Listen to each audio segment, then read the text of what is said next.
जब वीर बजरंगबली हनुमान जी को जामवंत के वचन अच्छे लगे, तो उस समय की बात है। ये जब हनुमान जी सुना रहे हैं, उनकी शक्ति को याद दिला रहे हैं बजरंगबली की। तो उस समय जब बजरंगबली को याद दिलाया गया उनकी शक्ति का, तो उस समय एक पर्वत था। उस पर्वत के ऊपर जो जा करके चढ़ जाते हैं, समुद्र के किनारे पर्वत था। और सब वानरों को कहते हैं कि सब वानरों को कि मैं जब तक सीता माता का पता लगा करके वापस नहीं आ जाता हूँ, तब तक तुम मेरी राह देखना, उसमें इंतज़ार करना, कंदमूल खा करके जो है इस तरह से मेरा इंतज़ार करना। तो इस तरह से सबको मस्तक नवा करके और रघुनाथ जी को, भगवान को हृदय में धारण करके जो है उस पर्वत के ऊपर से छलांग लगा लेते हैं। तो वो पर्वत जो है उस ज़मीन में धंस जाता है। तो ज़मीन में धंस जाने के बाद में आगे जब उड़ान भरते हैं बजरंगबली, क्योंकि वो तो पवन पुत्र थे, अब उड़ान भरते हैं।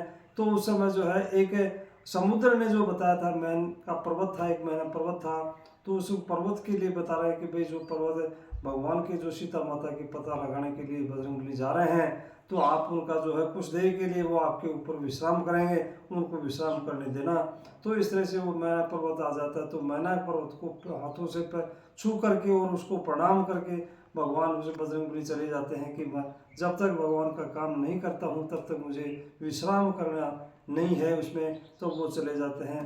तो जा कर के इस तरह से अब आगे जाते हैं। तो आगे जा कर के एक वो देवताओं ने एक सुरसा नाम की औरत को भेजा था, सर्पों की माता जो थी उसको भेजते हैं। सर्पों की माता को इसलिए भेजते हैं कि भगवान बजरंगबली की बुद्धि का परिचय लेने के लिए, उसकी शक्ति का परिचय लेने के लिए भेजते हैं। तो सुरसा जो है अपना एक बहुत बड़ा विशाल रूप बना करके मुंह खोलती है, 4 योजन का मुंह बना लेती है। तो भगवान बजरंगबली में तो ये शक्ति थी कि वो छोटा रूप भी बना सकते थे और बड़ा रूप भी बना सकते थे।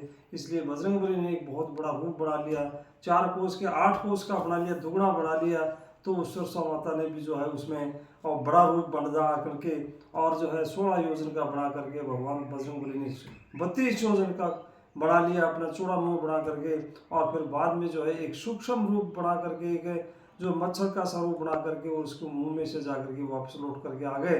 तो वापस लौट करके आ गए तो उसको बता भी दिया था, पहले भी बता दिया था कि माता मैं इस तरह से भगवान के काम के लिए जा रहा हूँ, वापस जब आऊँगा मैं तो मुझे खा लेना इस तरह से। लेकिन उसने तो समझा था कि देवताओं ने तो मुझे, मेरे लिए जो है ये जो है एक भोजन भेजा है इस तरह से। वो हट पे आ गई थी, लेकिन जो है उसके मुंह में से जा करके वापस आ जाते हैं। आगे जाते हैं तो आगे एक समुद्र में एक राक्षसी रहती थी। राक्षसी जो आकाश में जो जो ये चिड़ियाएँ या जो पक्षी जो उड़ते थे, उन पक्षियों को जो है नीचे अपने समुद्र में उसकी छाया को पकड़ती, छाया को पकड़ करके वो समुद्र में गिरा लेती थी और गिरा करके उनको अपना जो है भोजन बना लेती थी। इस तरह से बजरंगबली भी उड़ रहे हैं तो बजरंगबली को भी अपना भोजन बनाना चाहा, लेकिन जो बजरंगबली ने जो है इस तरह से उस राक्षसी को खत्म कर दिया।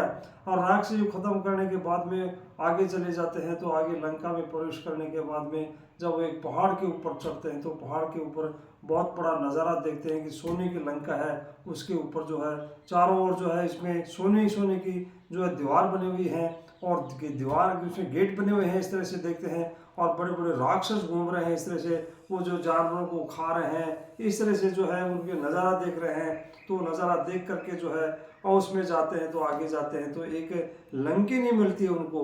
लंकिनी राक्षसी जो थी वो पहरेदार थी। वहाँ पहरेदार होने के साथ साथ में वो जो हनुमान जी जब जाते हैं तो हनुमान जी को रोक लेती हैं कि मेरे जो है उसमें मेरे दुश्मन जो सारे के सारे मेरे आहार है, मेरा भोजन है, इस तरह से आप बिना पूछे कहाँ चले जा रहे हो। इस तरह से उसने हनुमान जी ने उसको एक मुक्का मारा। मुक्का मारते जो बेहोश करके वो गिर जाती है।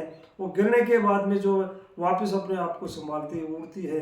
तो उठने के बाद में जो है अपने आप को संभालती है और वो बजरंगबली से कहती है कि वो ब्रह्मा जी ने जब राम को इस तरह से वरदान दिया था कि जब तेरे को जो है इस तरह से बंदर जो जाति का जो इस तरह से मार देगा, इस तरह से बेहोश कर देगा, तो ये सब समझना कि उस दिन से इस राक्षसों का विनाश होना शुरू हो जाएगा। तो उस राक्षसी ने जो है, लंकिनी ने जो एक वो बताया था हनुमान जी को, बजरंगबली को बताया था कि प्रवेशी नगर कीजिए सब गाजा, रिधि उरा की कौशल पर राजा, उसने दिया था, बताया था कि आप जाओ लंका में और इस तरह से जो है सारे के सारे आपके काम काज पूरे होंगे, आपको समय सफलता मिलेगी और आपके जो शत्रु हैं वो भी मित्र हो जाएंगे और जो एक आग है वो आग में भी शीतलता पैदा हो जाएगी। इस तरह से उस लंकी ने जो बजरंगबली को ये बात बताई थी और बजरंगबली आगे प्रवेश करते हैं लंका में कैसे जाते हैं वो। धन्यवाद।